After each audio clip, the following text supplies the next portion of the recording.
Morning everyone. It's the office views for today. Got a machine just down here, got a service. Service 3, something good, what is? Yes, I've got this Hitachi little ZW100 to service. It's just that metal pit up the top end of the forest. Up the mountains, kind of hidden behind these trees. It's just there. The weather's looking great that way. It's so great that way. But that's alright. Just washed my vehicle on the weekend too, but lucky it's not raining at the moment, so it's stayed relatively clean on the way in here. It's usually always the case. Wash your vehicle and you got to go out in the forest. That's how it goes. So this is the machine. It's just a little ZW100. It's nice and clean. That's alright. It's got a little Deutz motor in it. It's only done about 1,500 hours, I think. 1,300 hours. So it's not very old. There's a bit of an oil leak. The front of the engine there somewhere. It actually looks like the front seal.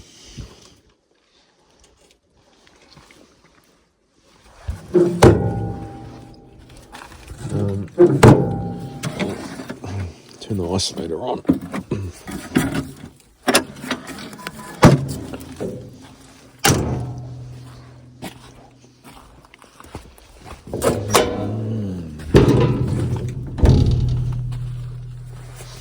Check some belts. They look pretty good. Coolant's good.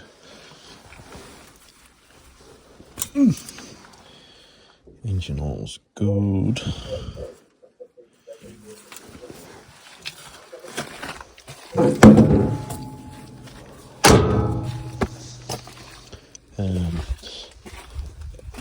When the guy bought this machine, it was a Japanese import that someone imported into New Zealand, and then he bought it from them. But it had only done 100 and something hours when he got it. And in Japan, I'm guessing they must have got it stuck on a stockpile, and they've put some huge gouges in the chrome shaft on the steering ram. So that it's going to need the chrome part replace the spare. It's just been doing it for about 2 years now, but we're going to get to it one day. Got all the seals sitting there. Just got to park the machine up for a bit to get it sent away and replaced. But at the moment we just throw oil in it, so it's okay. Trans oil, I'm pretty sure it's actually supposed to get checked while it's running. That's on the stick. Didn't actually bring any with me, but hopefully it's going to be alright.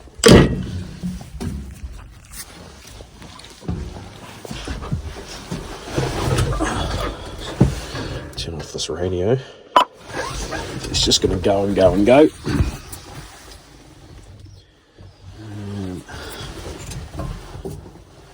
Find the key now.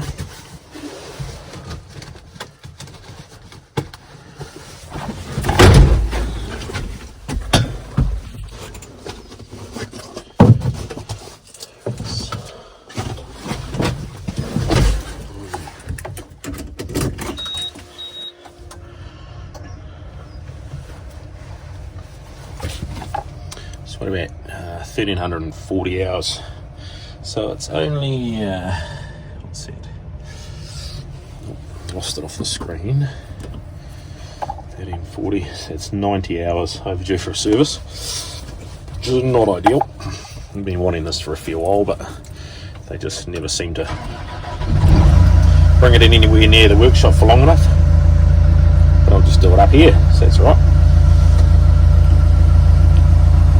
I'll just warm it up, and then I'll be back with you later. I didn't video it, but got the oil filter off. It's a little tiny bugger right down there. One fuel filter, two fuel filters. And the oil drain is down over here, so that's still draining. We've got a Caterpillar fuel filter on there, because this thing's a Deutz. We could only find a fuel filter that was a genuine Deutz one. Because we've got no account with anyone with Deutz, I managed to cross-reference it to a Caterpillar number, so they must use a Deutz for something that has the same water sensor on the bottom. So it was just easy enough to get a Caterpillar one. I think they're all made by the same person anyway. It says it's made in Germany, so that works. I think it's only about 10 litres of oil in the engine on this one. So I'll spin some filters on it.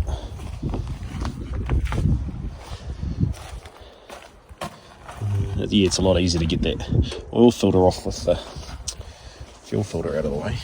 Just make sure there's no shit on that sealing surface. It's had a bit of a fuel leak. I'm not sure if it's coming out of that quick connector just here or out of this hose clamp. This hose looks okay. It's still flexible. It looks like it's quite high up. Just trying to think which way the fan blows on this one. I'm pretty sure it blows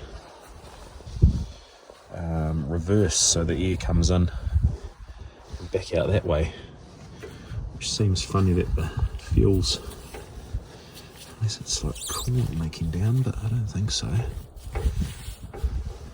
There's a heater hoses. Seems like fuel. I'll just check all those hose clamps. I was actually wondering where the diagnostics port is on this thing, because it's got a DPF, I'm pretty sure. Maybe it doesn't actually.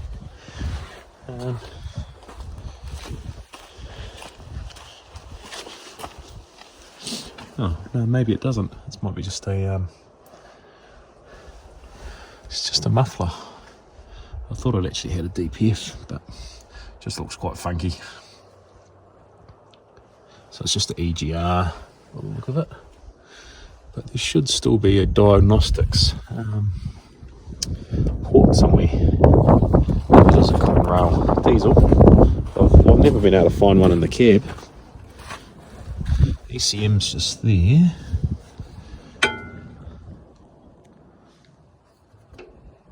I'm guessing there should be some sort of spot to be able to plug in a laptop.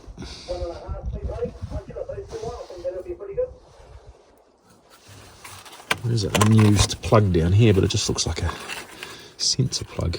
It's not really, unless that's all it is. It's kind of in the loom with the starter motor stuff. It does go.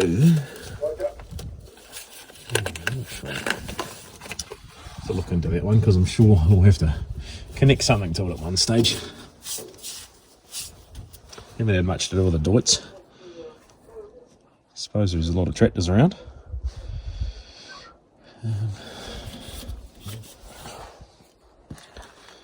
Yeah. Check some filters on this thing.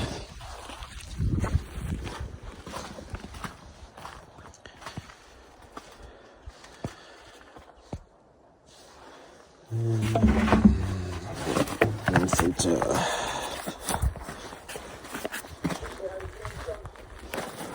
Donaldson one. A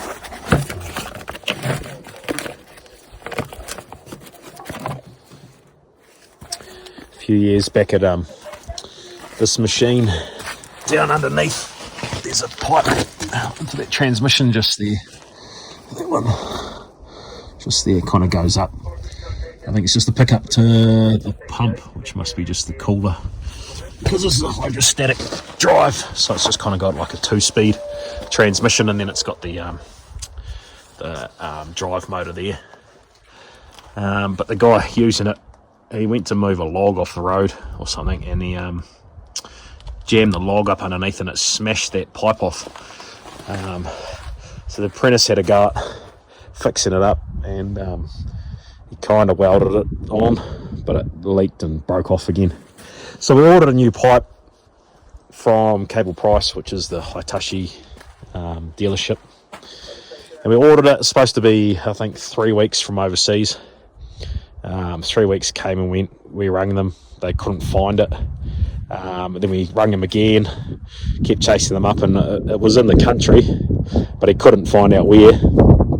In the meantime, we needed the loader, so I cut it all up and welded it up properly and put it together, and then we just didn't worry about it. And then 6 months later, he rang up and asked if we still wanted that pipe. So that was quite good service. Just completely forget about it, and then 6 months later, want to know if we want it. So yeah, it's just great. So we don't really deal with Cable Price if we don't have to. We haven't had that great of a run with a lot of their shit they try and do with parts and service. That's why we run a aftermarket kind of filters on it.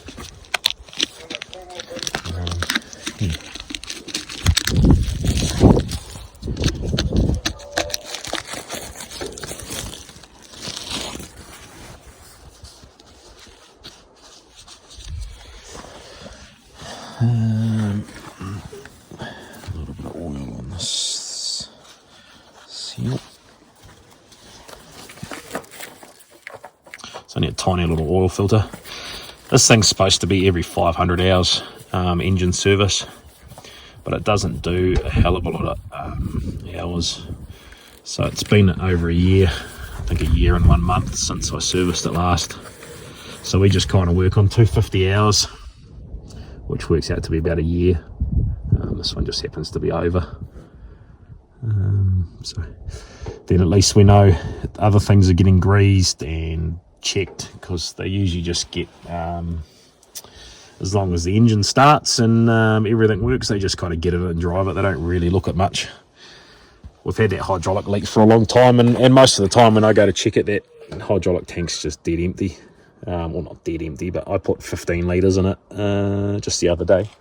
It wasn't even on the sight glass, so they just hop in and drive it. If it doesn't lift or doesn't drive, then they say something, but usually they just drive. But that's the operator way. So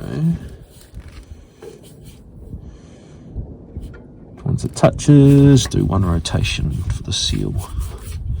So the seal touch just there.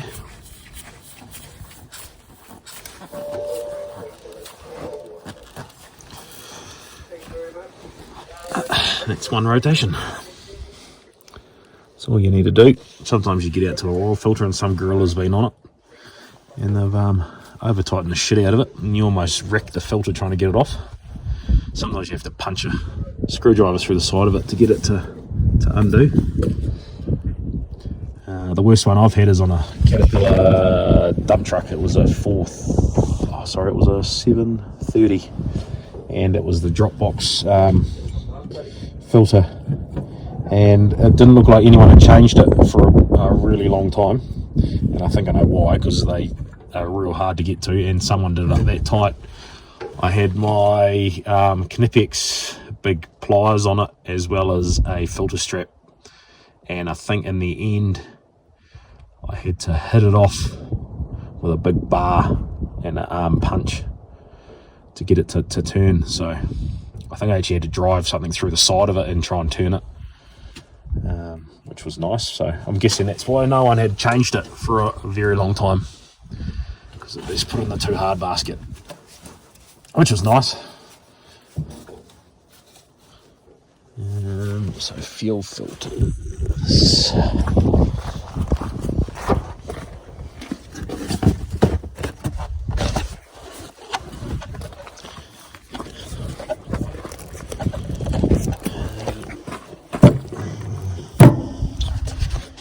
Usually this one gets serviced back at the workshop and we give it a nice clean up, so everything's just not covered in shit like this, because it's always nice having clean area around fuel filters so stuff doesn't get dropped in there like dirt.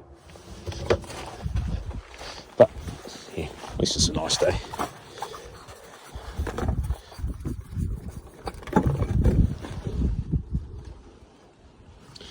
engine mount actually looks a little bit funny. This is just how it looks. So just how it is. Probably doesn't help that there's a bit of a fuel leak somewhere down there.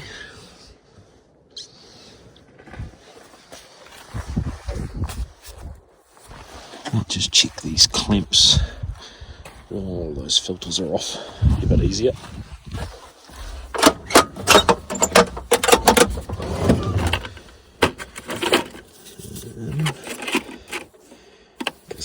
We're on 8mm, tiny little fuckers. Can't quite see the mountain. It's way over there. It's like there. Yeah, it's not a bad day that way. Oh, it's cleared up a bit. So we're kind of right at the base of the mountain, right in the forestry. So there's a few roads further up than this, and then it just becomes mountain. So when it does snow, this is usually an area that gets snow. So we're quite high up.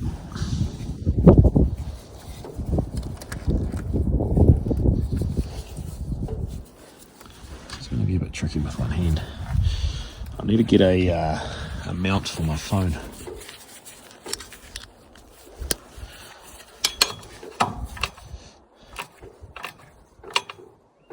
Just check these. So hoping that one was going to turn.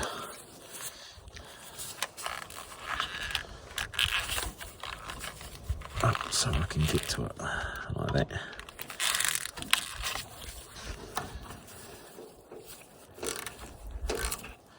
A little bit loose.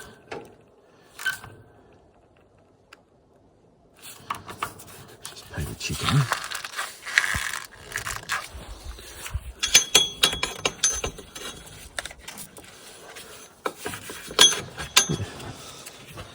Right, look at that.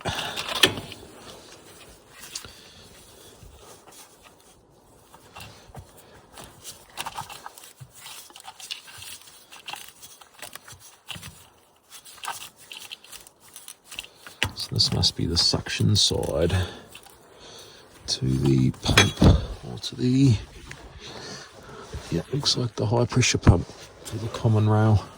Is it common rail? No, it's not. It's just electronic injectors. Oh, sorry, it is common rail. There's a common rail there. It is a common rail engine.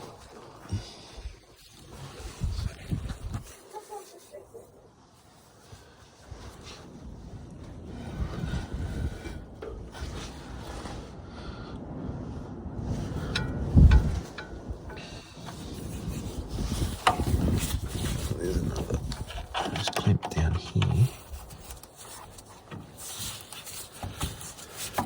Hitachis are usually got an Isuzu motor in it. They're very basic. So this is quite a, what's a 2016 machine. So I guess they had to get new engines with better emissions for different markets, I suppose. So they've got a Deutz in it.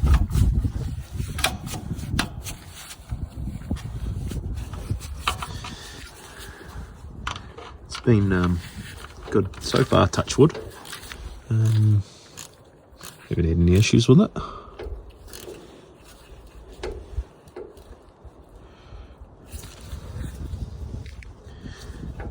He had an older machine. He's got old nuts, so it's actually a really good loader. But it didn't have factory certified ROPS like the cab. For the forestry, it has to have rollover protection. Where this thing is factory cab ROPS. So if he wanted to bring that old girl back into the forest, he would have had to make like an aftermarket cable engineer to design it and certify it, a big structure up the top and over the top, and then it expires every 10 years, the certification, so they've got to recheck it and then recertify it. If there's any damages, you've got to completely remake it or repair it, so it becomes quite expensive every 10 years. So it's a better option to get a machine factory cab certified, because then that lasts the life of the machine as long as there's no damage to the cab in the meantime. So it's just blowing away. Be a tidy Kiwi. It's my big squeezy bar wrapper.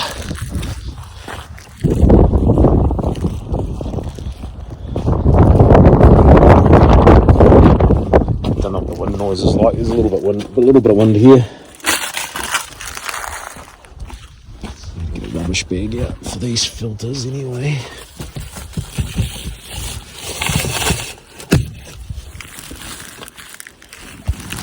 I really need a mount for my phone.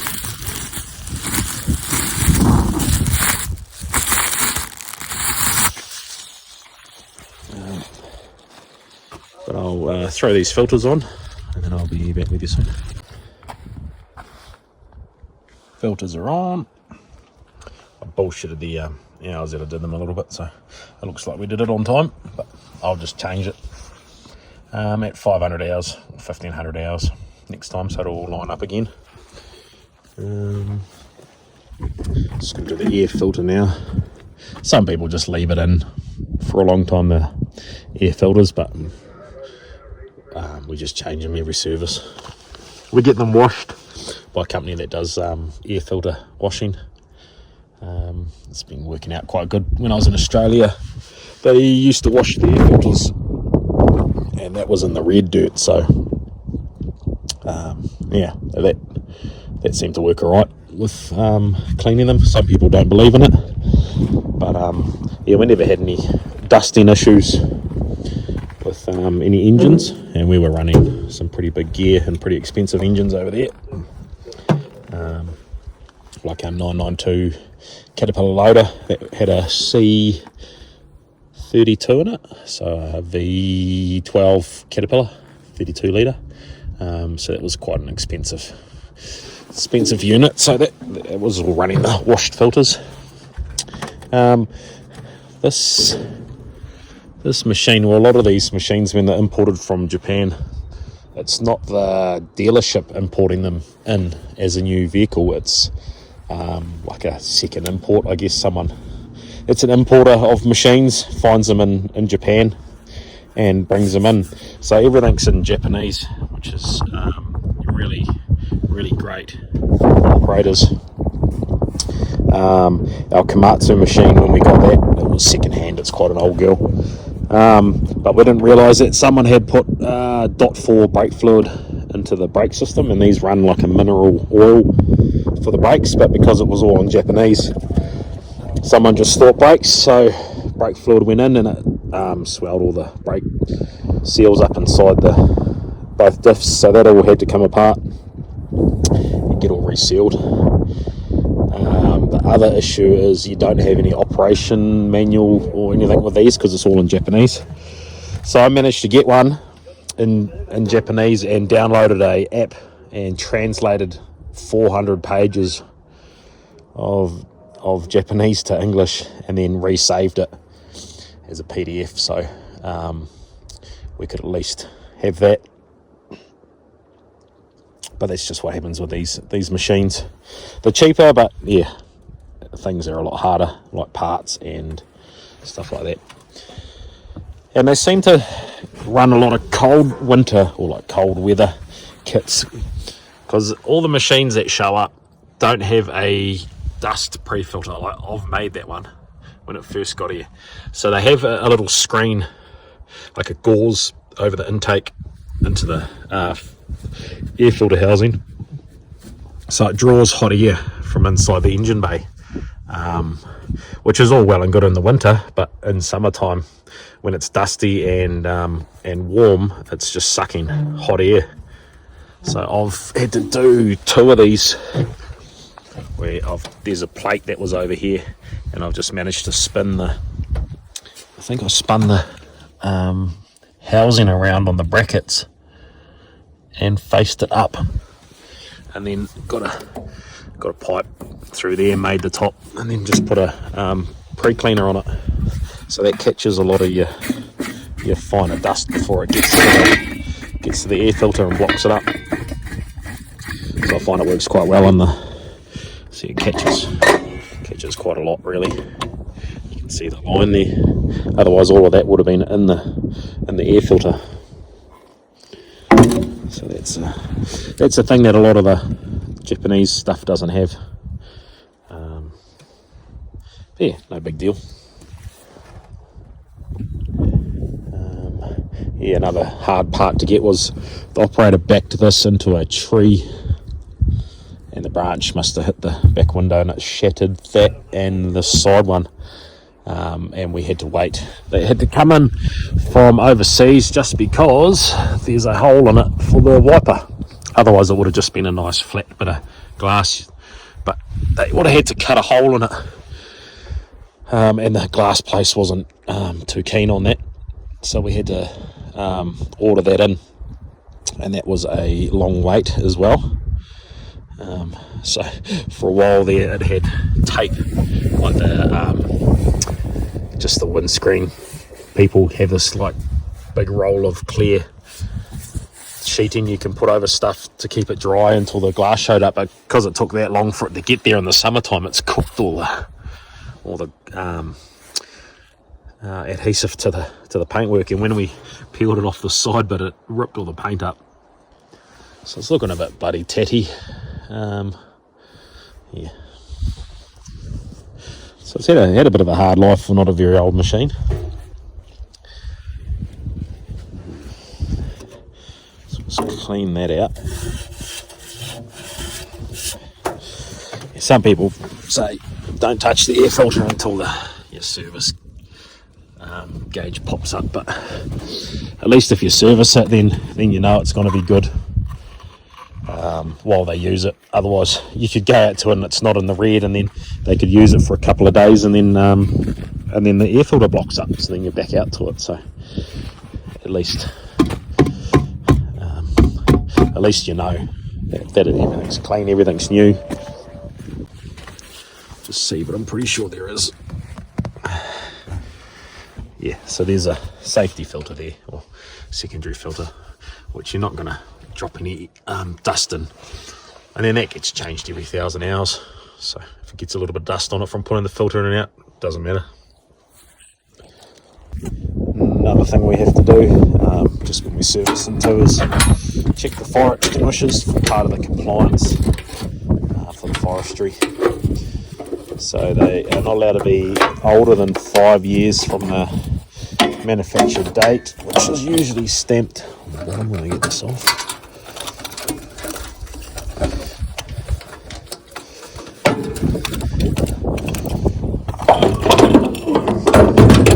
So they're usually stamped on the bottle.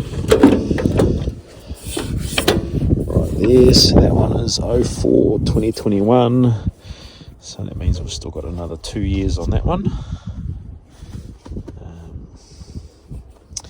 And while it's off there, this one's a bit hard to see because it's actually got water into the sight gauge there, but make sure that's in the green, make sure the handle and everything's alright, and then we invert it upside down, and then we get our hammer. We just do that to loosen up the powder. I don't like how it doesn't go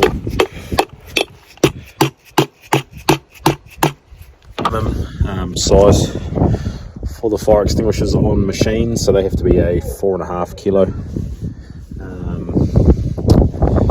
fire extinguisher. The bigger machines have to have a 9 kilo that are working in like the cut over or in the trees where there's a lot of slash, where it doesn't matter so much with the loader because it's just working in metal pits and stuff like that. So it's bigger fire extinguishers on the diggers and stuff like that. That's actually working over the slash and over the cutovers. It's just part of their rules. And we've got to carry shovels and everything else in our vehicles, so we can put out fires that way. but it's nothing like overseas with summertime and the raging fires. We don't get anything like Australia or United States or Canada, where the fire season is crazy. So we're pretty lucky. Our summers aren't too bad. So yeah, just got to put some oil in it now, and then I should be able to fire it up. I've got to check a few other things on it. Check tyre pressures, grease it. I'll probably check the trans. Yeah, just a few of those things. I've got to clean out the cab filters, the aircon filters, check them before summer, because we're coming into, we are in spring now, in the southern hemisphere. So everyone else up north's going into their autumn, or they are in autumn and fall. So yeah, we're coming into our better weather. So things are going to start getting dusty. So, yeah, bring on some good weather. Got it all done. Just beat the rain. It's just started. Forest radius. Yeah, so got a lunch now and shoot back 10 to 1. Yeah, back to the workshop. Got a few other jobs to do there.